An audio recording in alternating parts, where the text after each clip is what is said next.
ल नमस्ते। यसरी हो घुम्ने, अब गाउँतिर यसो घुम्न आएको। यो ताल यतातिर यसो हेरेर, यो हाम्रो चाहिँ मेरो गाउँको नेत्रावती ताल। अनि नेत्रावती तालमा यसो घुम्ने भन्यो, अनि माछा खाने भन्यो, आयो यसो बस्यो, अनि रमाइलो गऱ्यो दाजुभाइसित। यस्तै छ जिन्दगी है गाइस है। अब के गर्नु त, अब भनेको बेला आउनु पाइँदैन।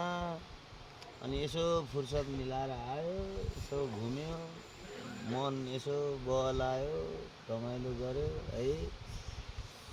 अनि सबै मेरो सेफ साथीहरूलाई अब चाहिँ दर्शन नमस्ते भन्न नि पर्यो। अहिले कहिलेकाहीँ यसो आउनु होला।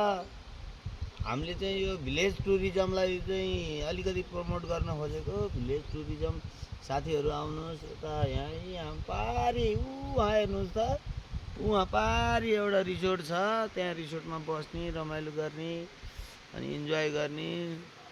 अनि यो तालमा यसो चाहिँ माछा साछा मार्ने, बल्छी खेल्ने, अनि जाल हान्ने। माछा पाइन्छ, फेरि अर्ग्यानिक माछा पाइन्छ। अनि त्यो माछा खाने बस्ने यस्तै छ त हजुर। अब ओके, अलि यो समय अलि साँझ साँझ पऱ्यो है। दिउँसो चाहिँ कता कता गाउँ घुम्दा घुम्दा अलि साँझ परेर यहाँ आउन चाहिँ अलिक ढिलो भयो भएर अहिले यो चाहिँ हजुरहरूलाई अपडेट गर्नलाई चाहिँ अलिक ढिलो भयो है।